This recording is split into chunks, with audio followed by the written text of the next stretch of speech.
O apagar das luzes, a consumação do tempo da graça e o fim do mundo tal qual nós conhecemos estão muito próximos. Hoje estudaremos uma profecia presente no livro de Ezequiel, que tem o seu cumprimento imediato e outro escatológico. Veremos que você, como atalaia de Deus nestes últimos dias, tem a responsabilidade de soar o alarme e anunciar que o fim está chegando. O fim está chegando. O fim está chegando. Vamos juntos aprender a palavra de Deus.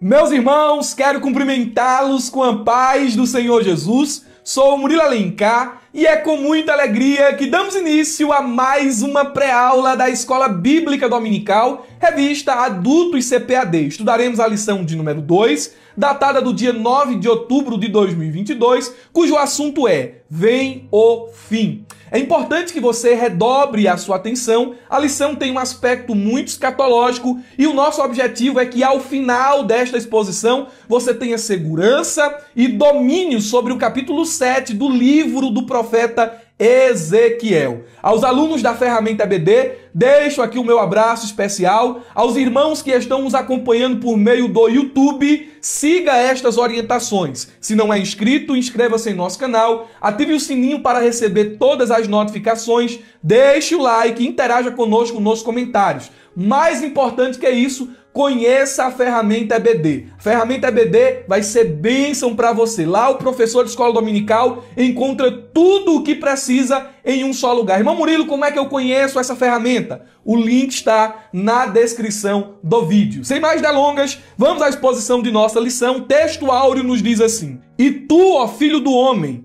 assim diz o Senhor Jeová acerca da terra de Israel. Vem o fim vem sobre os quatro cantos da terra. Ezequiel capítulo 7, versículo de número 2. Na versão NVT, o texto diz: Filho do homem, assim diz o Senhor soberano a Israel, aquele que está acima de todas as nações, aquele que governa, aquele que tem o domínio sobre todos os reinos. E a palavra dele é: chegou o fim.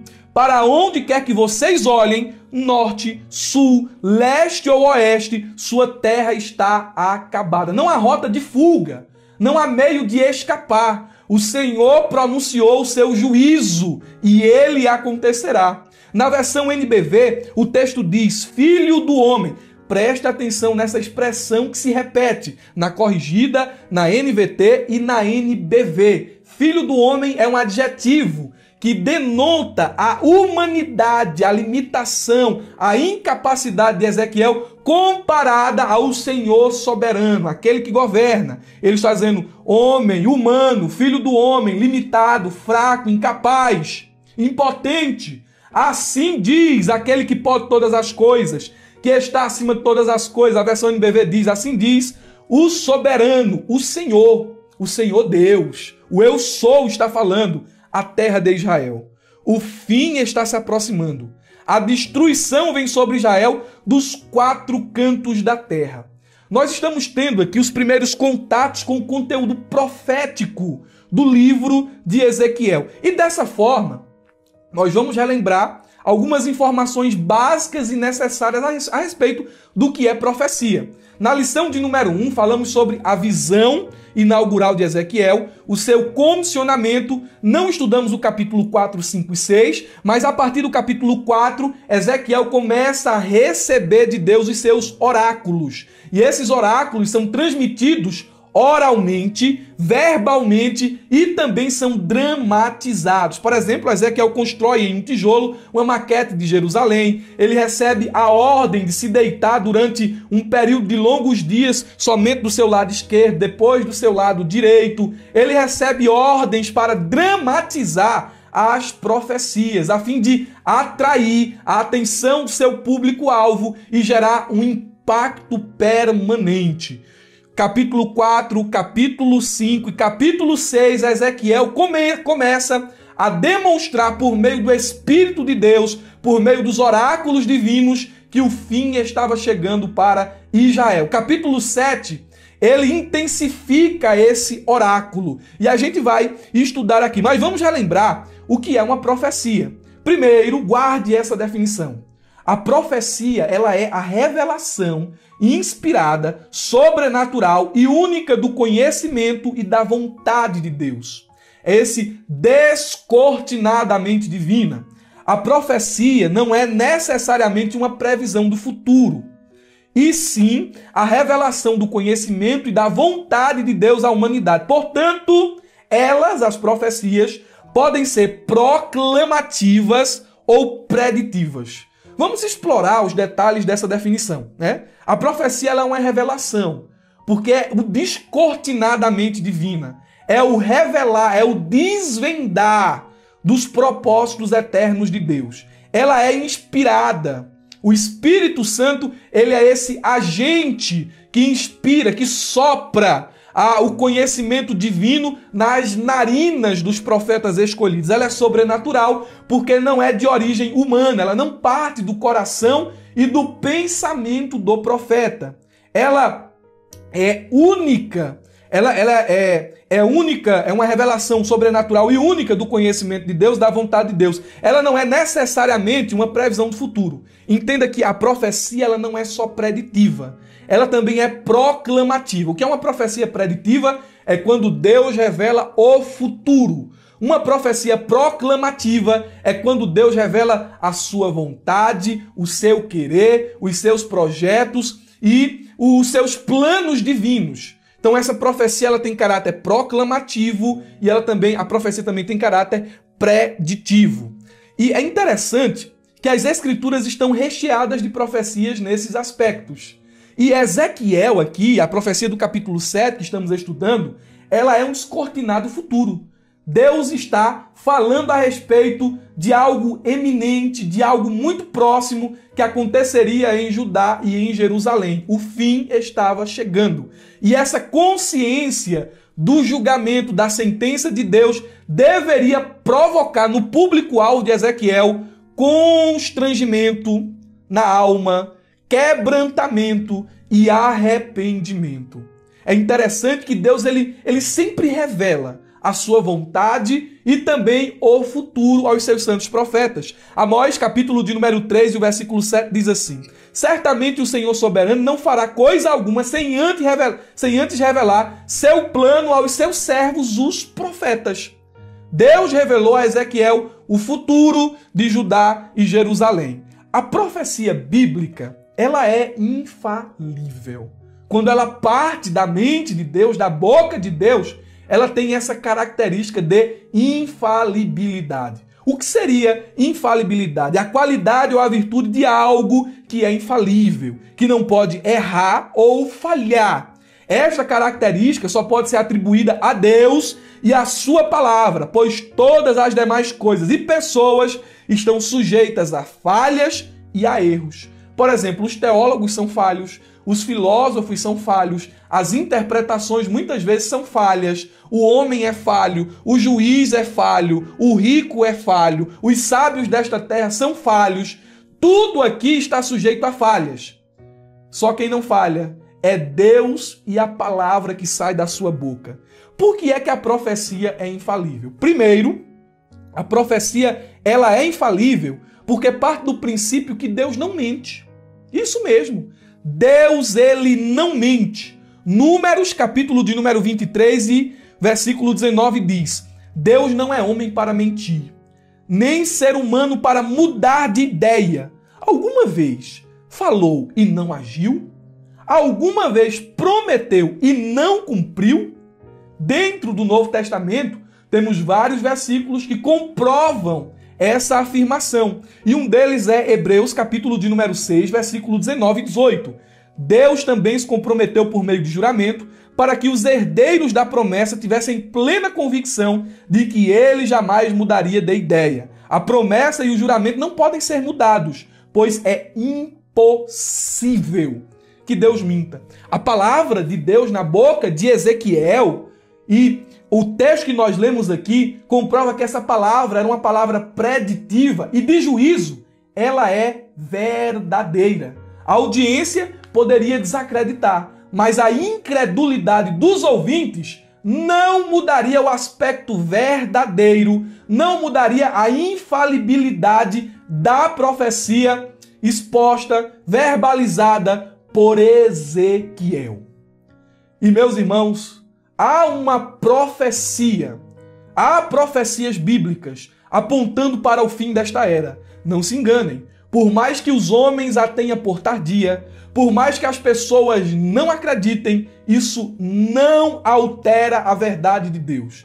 Aquilo que ele fala, no seu tempo determinado, se cumprirá. E é justamente a conclusão que chegamos. Podemos concluir que tudo que Deus diz, no tempo determinado, se cumpre. E tudo que ele prevê, acontece.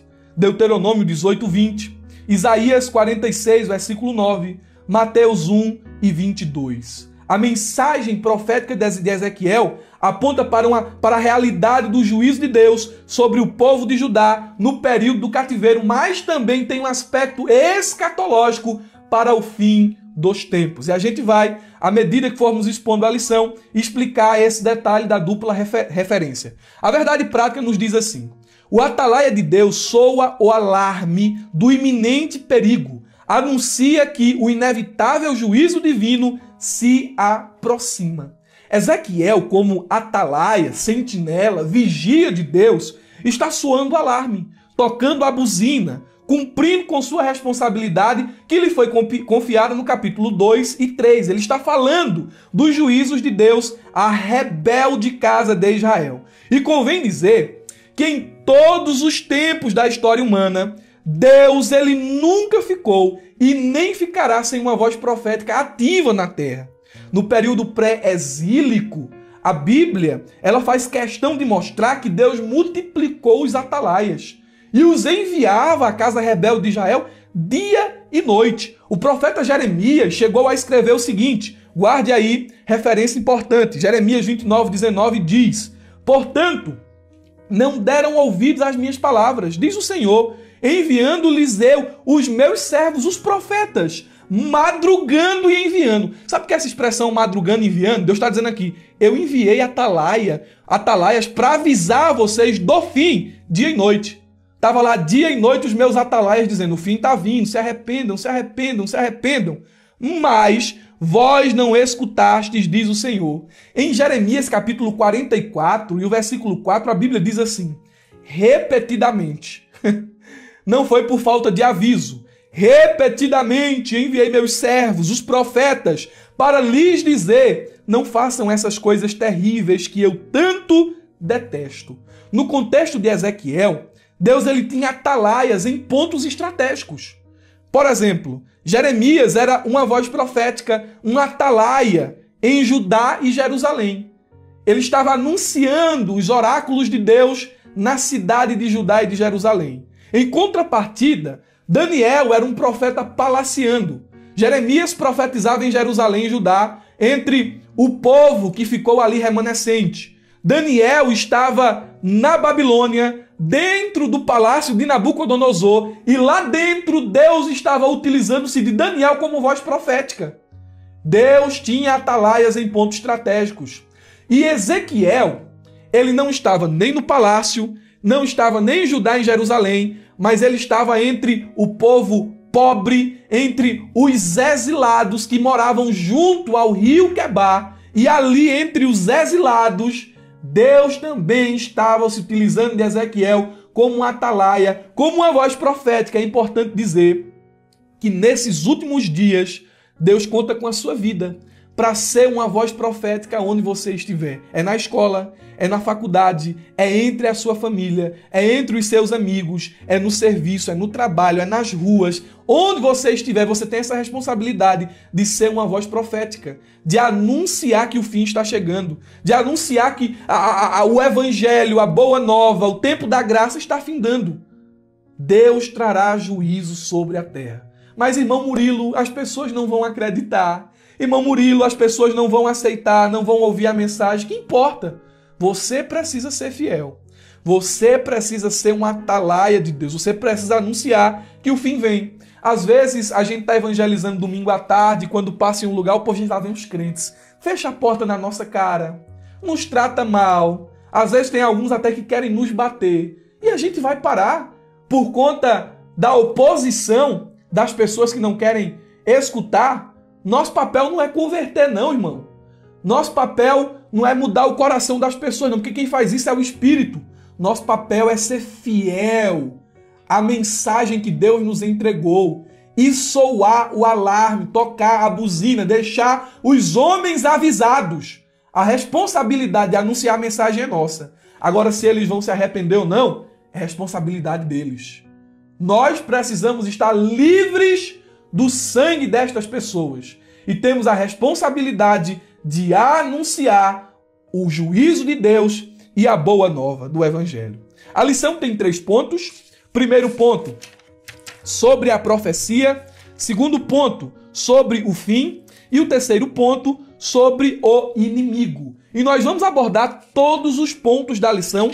Vou seguir os pontos hoje. Primeiro, sobre a profecia.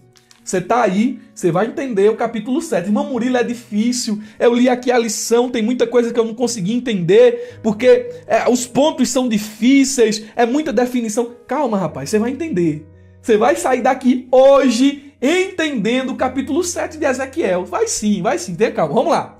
Tá pronto? Você quer aprender? Vamos lá. Primeiro, vamos estruturar o capítulo 7 do livro do profeta Ezequiel. Pegue sua Bíblia, você está com sua Bíblia aí? Pegue sua Bíblia, abra ela no capítulo 7 e vamos entender o capítulo, para você chegar em classe com segurança, ok? Capítulo 7 do profeta Ezequiel pode ser dividido em 3 partes. Guarde aí, 3 parágrafos principais. 3 unidades completas. O teólogo Daniel Bloch, ele divide o capítulo da seguinte maneira. Veja só. Primeiro, ele fala dos alarmes de Ezequiel. E falando dos alarmes de Ezequiel, do tocar da buzina, desse cumprimento da responsabilidade do atalaia, ele acha a estrutura do capítulo 7. O primeiro alarme, o segundo alarme e o terceiro alarme. Guarde aí, vamos agora dividir o capítulo para ficar mais fácil. Primeiro alarme, o primeiro aviso do atalaia, versículo 1 ao versículo de número 4. É a primeira divisão do capítulo 7. E nesses 4 versículos, Ezequiel ele declara que assim como as pessoas têm se comportado, da mesma maneira serão tratadas. É a reação de Deus aos pecados do homem. É o juízo de Deus sobre o impenitente. O destino de uma pessoa é meramente os resultados de suas ações. Deus pessoalmente irá garantir que isto aconteça, que o pecador não fique impune. Não permitirá que qualquer aparência de piedade interfira em sua ação determinada. E o atalaia, ele soa este alarme. Ele anuncia que o fim está chegando e que Deus é quem está trazendo juízo sobre o povo. Temos o segundo alarme, o segundo tocar da buzina. Ezequiel estava muito ativo aqui. Capítulo 7, versículo 5 ao versículo de número 9. É a segunda divisão do capítulo 7 de Ezequiel. E nesse segundo soar da trombeta, Ezequiel é ainda mais intensivo. Ele fala, ele descreve a iminência do juízo divino e a sua inevitabilidade. O juízo está vindo e o homem não pode refrear a mão de Deus. Os líderes não podem, ninguém pode parar. Ninguém pode parar o derramar da ira divina. O derramar da ira divina. É o que ele diz nessa segunda divisão do capítulo 7. E por fim, nós temos aqui a última unidade literária, que vai do versículo 10 ao versículo de número 27. E o terceiro alarme, ele é muito mais longo e mais complexo do que os 2 primeiros, mas o vocabulário e o estilo do soar da trombeta, tanto da parte 1 como da parte 2, ecoam, escute, ecoam nesses terceiros alarmes. Depois, no decorrer dos versículos, Ezequiel ele acrescenta muitos outros detalhes amedrontadores quando ele fala da desintegração de todos os aspectos da vida comunitária quando, enfim, chegar o dia do Senhor. Dinheiro, poder, status, bem material, liderança, príncipe, rei, sacerdote, profeta, ninguém pode se sustentar diante da ira divina, diante do juízo de Deus. Ninguém pode se colocar assim e dizer, não, Deus, aqui não. Aqui você não pode fazer isso. Ninguém pode fazer isso. E Ezequiel mostra essa realidade quando ele toca o terceiro alarme para que os moradores de Jerusalém, de Judá, tanto os exilados também, saibam que o Senhor, quando traz juízo, ninguém pode impedi-lo. É a divisão. Primeiro alarme, segundo alarme, terceiro alarme. Guardou aí? Então vamos para outra estruturação do capítulo 7. Você vai sair daqui entendendo esse capítulo nos detalhes. O comentarista, autor do comentário Beacon, o Kenneth Grider, ele faz algumas observações que merecem ser mencionadas. Ele estrutura o capítulo em alguns pontos importantes. Primeiro, ele fala sobre a extensão da destruição. Versículo de número 2. Essa destruição ela se estende aos 4 cantos da terra. E ele mostra que é uma destruição completa. É a completude do juízo de Deus. A terra em todas as direções, norte, sul, leste e oeste, sofrerá o julgamento divino. Segundo, ele fala da iminência da destruição. No capítulo de número 3. É o tempo em que ocorrerá o fim das abominações de Israel, das suas práticas repugnantes. O versículo 3 diz assim: agora vem o fim sobre ti. Agora. É iminente. Já chegou. Vocês vão experimentar isso dentro da geração de vocês. Seus olhos verão o que eu farei. É o que Deus está dizendo por meio do profeta ao povo de Jerusalém e de Judá. E é interessante que essa iminência do juízo divino demonstra como ele trabalhava, como ele normalmente agia no Antigo Testamento. Dentro do Novo Testamento, o julgamento do pecado, ele é geralmente postergado até que a alma teimosa sofra eternamente no inferno. A pessoa vive aqui e ela vive uma vida de pecados, mas quando morrer, ela será julgada. E no Novo Testamento acontece muito disso. Embora que haja algumas exceções, como o julgamento imediato que veio sobre Ananias e Safira, no capítulo 5, versículo do 1 ao 11 do livro de Atos. Mas Deus geralmente trabalha punindo as pessoas no final da vida. O ímpio não ficará sem punimento, ainda que aqui e agora ele viva uma vida de impiedade e de uma aparente impunidade por parte de Deus. Mas no Antigo Testamento o trabalhar era diferente. O método mais comum do Senhor era começar a castigar os homens pelos seus pecados ainda nesta vida. E é o que está ocorrendo aqui no capítulo 7 de Ezequiel. Deus está mostrando que traria juízo agora sobre os pecadores. Em terceiro lugar, o comentarista do comentário Beacon, ele fala sobre a clareza da destruição. Ela é clara e ela é inevitável. Capítulo de número 5, 6 e 7. A destruição vindoura será um mal final. Um mal só. Será um mal como nunca se viu. E aqui nós temos ecos escatológicos que apontam para a grande tribulação. A frase, chegado é o dia da turbação, no versículo 7, ela pode ser traduzida como o circuito dos teus pecados chegou ao fim. O que é que Deus está dizendo ao povo de Judá e de Jerusalém? Acabou. O limite acabou, é até aqui. Eu, diz o Senhor, estou colocando um ponto final. Vocês estão pecando, vocês estão achando que eu não estou vendo?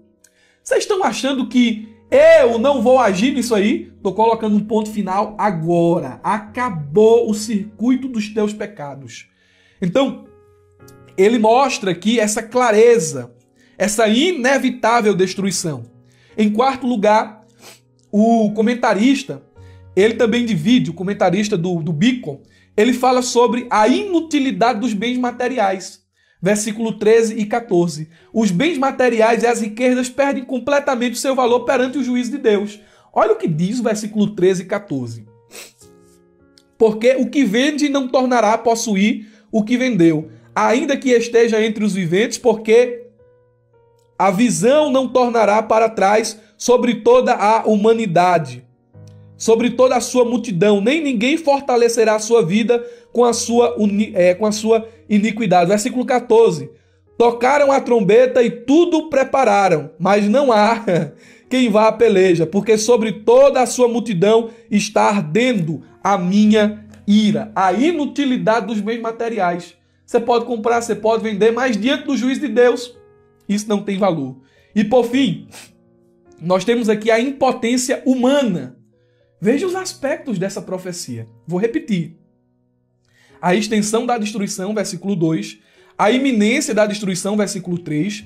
A clareza da destruição, versículo 5 ao 7. A inutilidade dos bens materiais, 13 e 14. A impotência humana, versículo 26 e 27.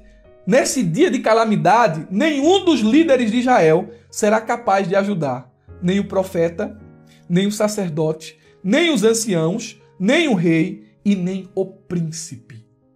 Ninguém poderá ajudar. Meus irmãos, essa profecia de Ezequiel, ela teve o seu cumprimento imediato. Deus falou que destruiria Judá e Jerusalém. E Deus, ele não mente, ele não falha. Ele cumpre com a promessa, mas ele também cumpre com as suas sentenças de juízo. Ele é fiel. E essa fidelidade ela tem esses dois aspectos. Ele é fiel para abençoar e ele também é fiel para sentenciar. Você pode dar um glória por isso? Glória a Deus. O profeta Jeremias, ele registra o cumprimento da promessa do capítulo 7. Ele diz em Lamentações, versículo 1 ao 3, está aqui o cumprimento do capítulo 7 de Ezequiel. Como está deserta a cidade? Olha só. Como está deserta a cidade, antes tão cheia de gente. Como se parece com uma viúva. Pobreza, luto, desamparo. A que antes era grandiosa entre as nações. A que era a princesa das províncias, agora se tornou uma escrava. Chora amargamente à noite. As lágrimas rolam por seu rosto. De todos os seus amantes, nenhuma consola. Onde é que estão os ídolos? Onde é que estão os seus deuses? Ela chora desconsolada. Todos os seus amigos a traíram. Tornaram-se seus inimigos. Em aflição e sob trabalhos forçados, Judá foi levado ao exílio. Vive entre as nações sem encontrar repouso. Todos os que a perseguiram a capturaram em meio ao seu desespero. Se você ler Lamentações, você vai ver que tudo o que Ezequiel profetiza aqui no capítulo 7 se cumpre na íntegra. Na íntegra. Tudo que Deus fala a respeito do fim desse tempo, da grande tribulação, de um período de sofrimento, do julgamento das nações, do grande trono branco, vai se cumprir. Ao homem, diz o escritor aos Hebreus, está ordenado morrer somente uma vez. O que é que acontece depois disso? O juízo. Ninguém pode escapar do juízo de Deus. Mas eu não creio, você não vai escapar do juízo de Deus. Mas eu sou ateu, você não vai escapar do juízo de Deus. Todos serão colocados diante de Deus para prestar contas de suas ações. Uns para galardão, tribunal de Cristo. Outros para condenação, grande trono branco. Amém? Podemos fazer algumas aplicações. Em primeiro lugar, à luz do capítulo 7, nós podemos dizer que a ira do Senhor nunca é tanta que anule a sua graça. Ele se ira, mas também oferece graça. Agora, a sua graça nunca é tanta ao ponto de fazer com que Deus seja complacente com o mal. Deus se ira. E ele precisa se irar. Se ele ama, automaticamente ele tem que se irar. Por exemplo, não posso amar a vida e aprovar o aborto. Não dá. Não posso amar as crianças e aceitar a pedofilia. Não posso dizer que amo a Deus e sacrificar a minha vida no altar dos ídolos. Da mesma forma é Deus. Ele não pode amar o que é bom sem aborrecer o que é mal. Ele não pode amar o que é santo sem odiar o pecado. Você está entendendo? Então, o fato de Deus ser amor, ser gracioso, Deus ofertar graça aos homens, não quer dizer que ele não aborreça o pecado. Deus odeia o pecado. E o fato de Deus odiar o pecado é justamente uma comprovação de seu caráter santo. Em segundo lugar, aqueles que plantam vento colherão tempestades. O povo de Judá e Jerusalém estavam sendo julgados e sentenciados pelos seus próprios pecados. Uma sociedade, escute, não pode violar a vontade moral e espiritual de Deus e esperar escapar das consequências de seus comportamentos. Aqueles que praticam o mal trazem ruína sobre si mesmos. Se alguém segue um curso abominável, deve saber que Deus, em última análise, o chamará à responsabilidade e lançará sobre ele os prêmios devidos por suas ações. Não pense, olha para cá, que o homem mau ficará impune. Não pense que Deus não julgará todos os homens conforme as suas ações. Um dia, escute, um dia, esses homens maus estarão diante de Deus e receberão da boca dele juízo, sentença, condenação. Uma vez uma irmã chegou para mim e disse assim: eu tenho certeza que se Jesus voltar agora, meu filho vai subir. Só que o filho dela estava fumando maconha, o filho dela estava se prostituindo e o filho dela estava desviado. Eu disse: irmã, sobe não. Porque por mais que Deus seja gracioso, ele não é injusto.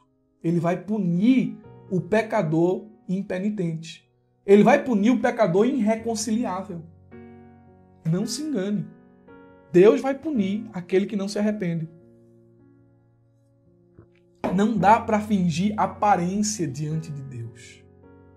Não dá para fingir piedade, santidade diante de Deus. Ele vai trazer juízo. Ele vai julgar. E ele julga segundo a verdade. Em terceiro lugar, guarde isso aqui. O Senhor tem como acabar com todo o apoio no qual podemos depositar nossa esperança. Porque tem gente que acredita nos meios humanos e acha que pode burlar o juízo de Deus. Ninguém pode fugir do juízo de Deus. Ninguém. Sob seu julgamento, a riqueza do rico se torna em lixo. A futilidade da idolatria é exposta. Onde é que estão os ídolos? Onde é que estão aquilo que a gente tanto colocou, depositou a nossa esperança? Os recursos encontrados nas instituições humanas são anulados. Não existe cobertura espiritual. Deus vai me aceitar porque fulano de tal está orando por mim, porque eu sou filho do pastor tal, do irmão tal, do pregador tal, do cantor tal. Isso não existe. O alívio não pode ser comprado. A liberdade não pode vir de deuses falsos. E aqueles que procuram paz em seus líderes serão decepcionados. Deus trará juízo. Irmão, é urgente que você fale na escola dominical que precisa haver um quebrantamento, uma confissão de pecados, um arrependimento. Eu sei que aí na sua classe há muita gente com pecados secretos, achando que Deus não vê a pornografia, as conversas imorais no WhatsApp, achando que cantar bonito na igreja não significa nada, pregar bonito não significa nada, ensinar bonito não significa nada, se não tiver uma vida de santidade, quebrantamento e arrependimento dentro de Deus. Diga aos seus alunos que os olhos de chama de fogo estão contemplando a classe aí agora. Diga isso. Chame os seus alunos ao arrependimento. Toque a trombeta e diga que perto está o fim. Ele está voltando. É necessário arrependimento. Glória a Deus. Pode dizer amém? Você pode dar um amém aí? É verdade. É verdade o que eu estou dizendo aqui. Segundo, sobre o fim. É importante aqui esse tópico. Sobre o fim. Eu quero falar sobre a lei da dupla referência. O que é a lei da dupla referência? Escute. Ela é simplesmente o reconhecimento de que o cumprimento de determinada passagem das Escrituras pode não ter esgotado seu significado, mas que pode haver um cumprimento maior e posterior da passagem. Cumprimento que ocorre muitas vezes de forma imediata ou de outra forma profética e bem distante. É aquele cumprimento que acontece imediatamente após a profecia e um cumprimento escatológico futuro. Lei da dupla referência. Vou lhe dar um exemplo. Oséias capítulo 11, versículo 1. Quando Israel era menino, eu o amei. E do Egito chamei o meu filho. Esse texto, ele é uma alusão a Êxodo capítulo 4 e 22, que diz assim: depois diga a Faraó que assim diz o Senhor, Israel é meu primogênito. Só que esse texto, ele tem um sentido profético mais adiante do seu tempo. Lei da dupla referência. Por quê? Porque Mateus utiliza esse texto para falar sobre um aspecto peculiar da vida de Cristo. Mateus capítulo 2, versículo 15 diz assim: e esteve lá até a morte de Herodes, para que se cumprisse o que foi dito da parte do Senhor pelo profeta que diz, do Egito chamei o meu filho. Lei da dupla referência presente aqui no texto que lemos. Você está entendendo mais ou menos o que é a lei da dupla referência? Um sentido, um cumprimento imediato e um cumprimento escatológico. Eu sei que você está entendendo. Eu tenho essa convicção que você está saindo daqui e você vai sair daqui e dominar o assunto desta lição. Dentro da profecia de Ezequiel, nós temos um cumprimento imediato, e esse cumprimento ele aparece também no livro do próprio Ezequiel, capítulo 33, versículo 21. Ele está profetizando o fim de Judá e Jerusalém. E no capítulo 33 e 21 nós temos aqui o cumprimento dessa profecia. Diz assim: e sucedeu que no ano do 10º, no 10º mês, ao 5 do mês do nosso cativeiro, veio a mim um que tinha escapado de Jerusalém, dizendo, ferida está a cidade. O julgamento, a sentença de Deus chegou sobre Jerusalém. A profecia se cumpriu, mas há um aspecto escatológico futuro que aponta para um juízo de Deus, um derramar da ira que ainda não aconteceu, mas que breve acontecerá. A gente vai falar sobre isso aqui agora. A profecia de Ezequiel, ela mostra um Deus irado. Mas, irmão Murilo, Deus pode se irar? Se irar, a ira não é pecado? Não está listada lá em Gálatas capítulo 5 como um pecado que deve ser evitado? A ira de Deus não pode ser comparada à ira pecaminosa do homem. Biblicamente, como podemos definir a ira divina? O dicionário de escatologia, ele traz a seguinte definição. Ele diz que a ira de Deus é como a manifestação plena da repulsa de Deus contra o mal. A ira divina tem como fundamento dois atributos morais de Deus, a santidade e a justiça. Toda vez que a santidade de Deus é ferida, sua justiça reage imediatamente, existindo pronta reparação. Não havendo arrependimento e quebrantamento, sua ira se manifesta das mais diferentes maneiras, para que a glória de Deus jamais pereça. Então essa ira, ela é uma reação ao pecado. Essa ira, ela é baseada na santidade, nesse caráter de justiça de Deus. Não é uma ira pecaminosa. É Deus punindo o mal. E a profecia de Ezequiel aponta para esse derramar da ira escatológica. Tô com a garganta seca, viu? Vou tossir um bocado agora. Mas vamos lá. Nas Escrituras, nós encontramos vários tipos de julgamentos. Não podemos confundi-los, pois eles se distinguem em pelo menos 4 aspectos. A saber, os participantes, o local, o tempo e o resultado de cada um. Esses julgamentos são o julgamento do pecado original. Jesus na cruz recebeu em seu corpo a sentença divina, morrendo por todos os pecadores. No subsídio aqui está todas as referências. Segundo o julgamento que aparece nas Escrituras, o julgamento dos pecados atuais. Cada salvo deve fazer um auto-julgamento confessando os seus pecados e colocando-se diante do Senhor e da igreja. Terceiro, nós temos o tribunal de Cristo, e aqui já entra no aspecto escatológico. Todos os salvos arrebatados serão julgados pelas suas obras para receber ou não galardão. 2 Coríntios 5, 9 e 10, Romanos 14, 10 ao 12, 1 João 4, 17. Temos o julgamento das nações, onde a nação de Israel será julgada durante a grande tribulação, e aqui começam os ecos da profecia, os ecos da profecia de Ezequiel, capítulo 7. Essa profecia, escatologicamente, ela aponta para esse período de tribulação na terra, onde Deus julgará, tratará a nação de Israel. Há também aqui uma menção do julgamento das nações. No fim da grande tribulação, Deus julgará as nações que foram opositoras a Israel. E também há um julgamento do diabo e de suas hostes.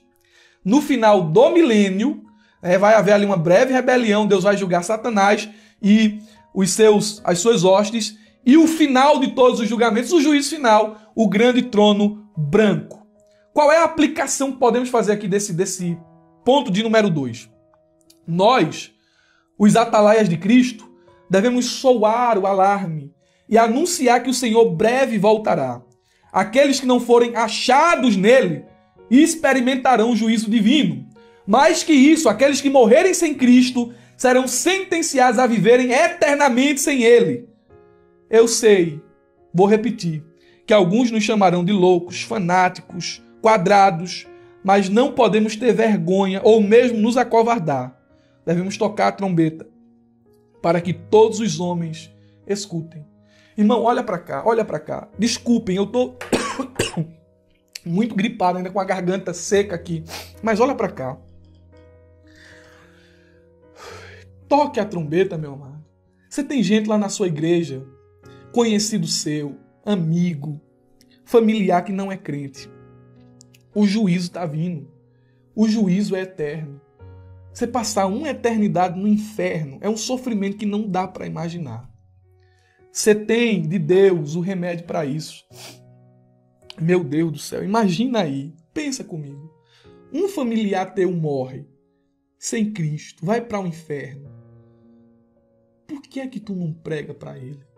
Teu pai, tua mãe, teus irmãos, teus tios. Toca a trombeta, abençoado. Fala do juízo de Deus. Não permite que essa pessoa que tu vê todos os dias, essa pessoa que às vezes até é desconhecida tua, vá para o inferno por falta de aviso. Meu Deus, olha que responsabilidade tu tem. Não seja negligente, atalaia de Deus. Não seja negligente. Toque a trombeta. Em nome de Jesus, toque a trombeta. Chegou na padaria, tem oportunidade de falar de Jesus? Fala. Chegou no comércio, tem oportunidade de falar de Jesus? Fala. Toque a trombeta, homem de Deus, mulher de Deus. Vamos concluir sobre o inimigo. O rei Nabucodonosor II, vamos falar sobre o inimigo aqui. O rei Nabucodonosor II foi o imperador mais conhecido e poderoso do Império Babilônico. Ele reinou por aproximadamente 43 anos e ele era filho de um consagrado rei que deu início ao período neobabilônico, que foi Nabopolassar. Esse rei Nabopolassar também teve muito êxito durante o seu reinado.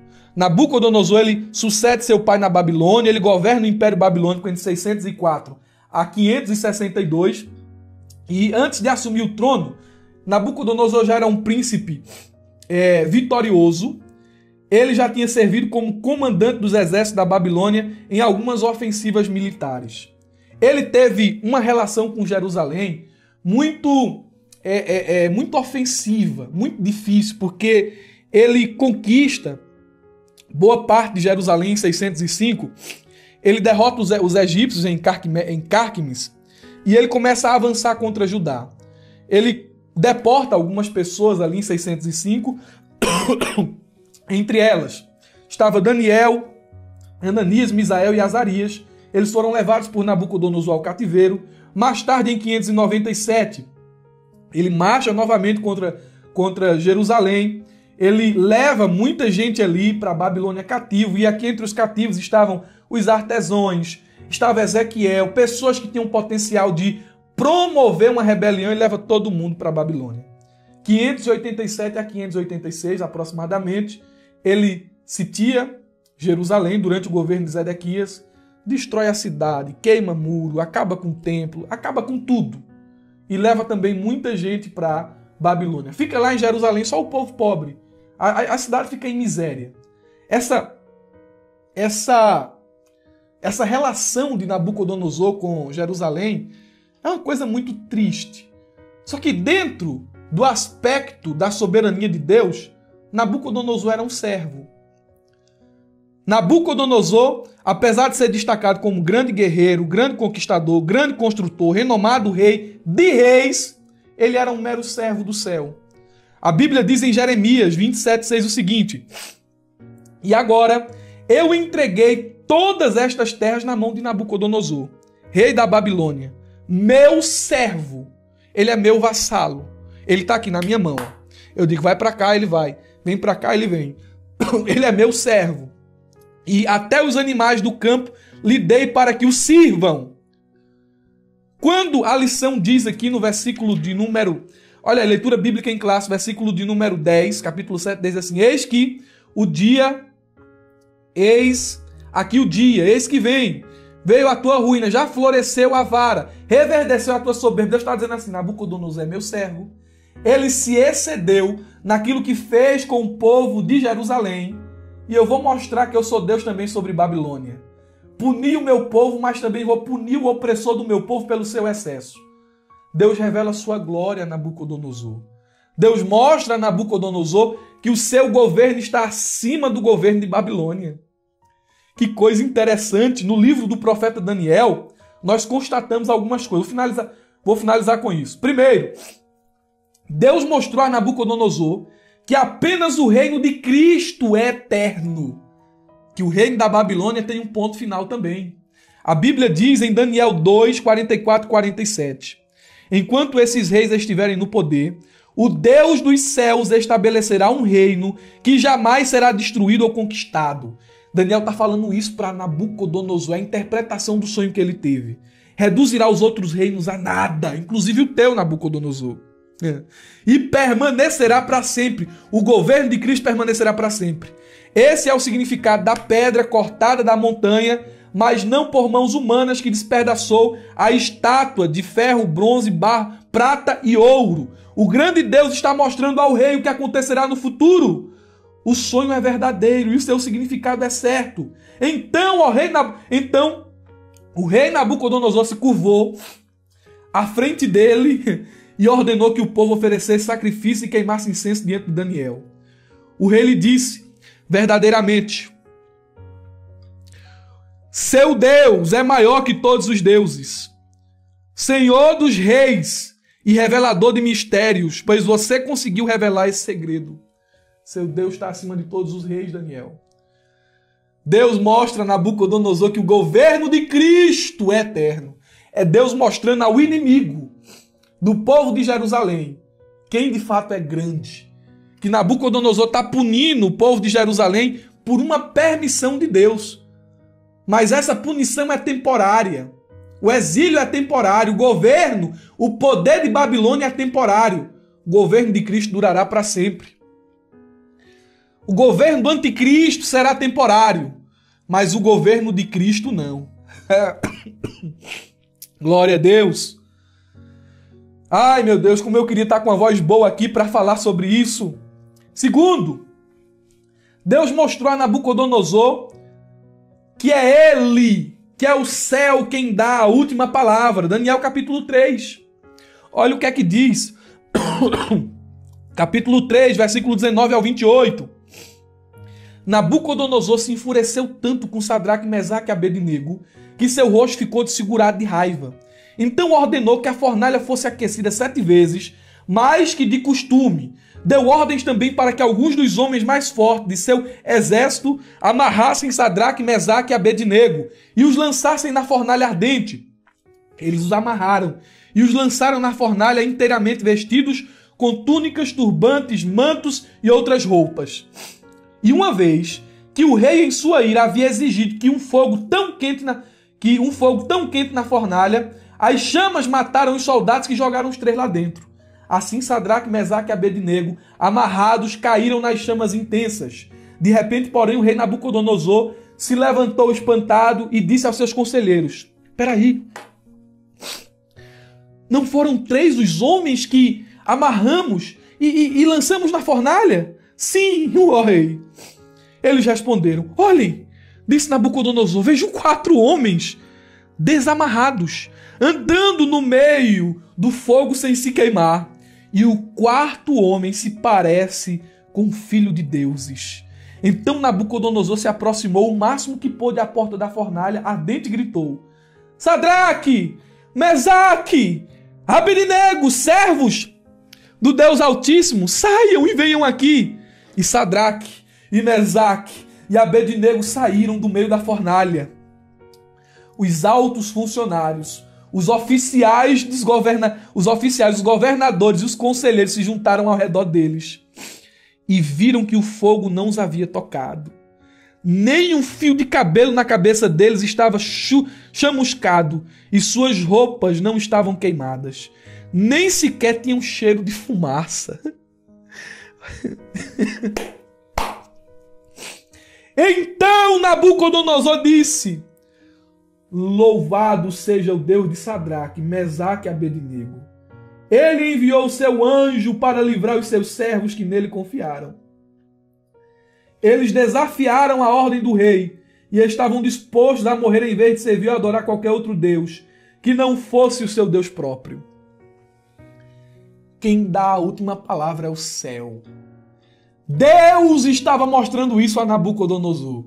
Ele deu sentença aqui na terra, mas lá no céu a ordem era outra.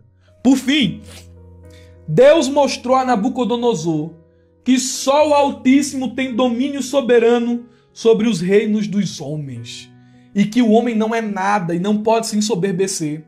Daniel capítulo 4, vou finalizar. Palavras de Nabucodonosor. Passeando pela Babilônia, ele disse assim: "Vejam a grande cidade da Babilônia, com meu próprio poder. Construí esta cidade para ser o centro de meu reino e para mostrar o esplendor da minha majestade." Enquanto essas palavras ainda estavam em sua boca, veio do céu uma voz e disse: "Esta mensagem é para você, rei Nabucodonosor. Você não governa mais sobre este reino. Será expulso do convívio humano, viverá nos campos com animais selvagens e comerá capim como bois. Viverá desse modo por 7 períodos até que entenda que o Altíssimo domina sobre os reinos do mundo e os dá a quem quer." Passou a comer, naquela mesma hora, a sentença se cumpriu e Nabucodonosor foi expulso do convívio humano. Passou a comer capim. Olha, o inimigo de Israel, o rei mais poderoso da época, passou a comer capim como os bois. Foi molhado pelo orvalho do céu. Viveu desse modo até seu cabelo crescer como as penas das águias, as suas unhas se parecerem com garras de pássaros. Passado esse tempo, escute isso aqui. Eu, Nabucodonosor, olhei para o céu. Minha sanidade voltou. Louvei e adorei o Altíssimo e honrei aquele que vive para sempre. Olha o que Nabucodonosor disse. Seu domínio é para sempre. Seu reino por todas as gerações. Comparados a ele, os habitantes da terra são como nada. Ele faz o que quer entre os anjos do céu e entre os habitantes da terra. Ninguém pode detê-lo nem lhe dizer: por que fazes essas coisas? Quando minha sanidade voltou, também recuperei minha honra e a majestade do meu reino. Meus conselheiros e nobres me procuraram e fui restaurado ao meu reino, com muito mais honra que antes. Agora eu, Nabucodonosor, louvo, glorifico e honro o Rei dos céus.